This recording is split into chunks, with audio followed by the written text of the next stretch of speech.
Because emotions drive behavior, and in particular with the permissive leader, the emotions that they say drives their behavior is the fact that they care so much about employees, that they care about empowering employees, and they have to let them.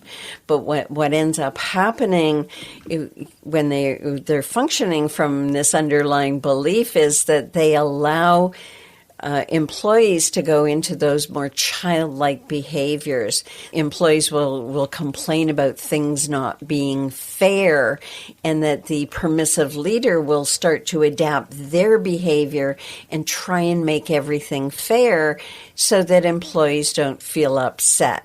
So the fact that leaders of an organization, and as you say, Heather, the most senior leaders will make decisions based on how people might feel, not how they will feel, but how they might feel, and adapting their decision making so that everything is fair, everyone's feelings are taken into account, and nobody ever feels uncomfortable, upset, disappointed, or any other feeling.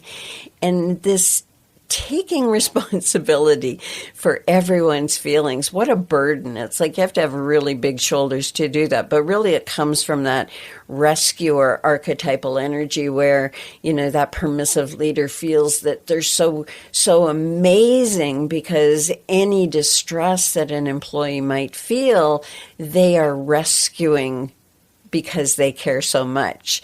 And they can't help themselves. They just jump in, but they don't see that it's driven by their own self-image, their own agenda of nobody ever wanting to think that they're mean or bad.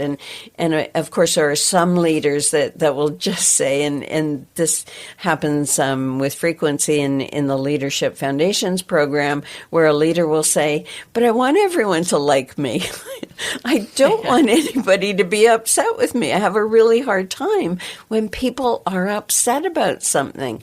And while it is challenging, it can be difficult when employees are upset, it doesn't mean that we put employees' feelings before business outcomes and before performance outcomes. Because assuming responsibility for an employee's emotions in response to a situation and that rescuing them from their feelings, the employee never gets that opportunity to struggle and really move in the direction of their potential.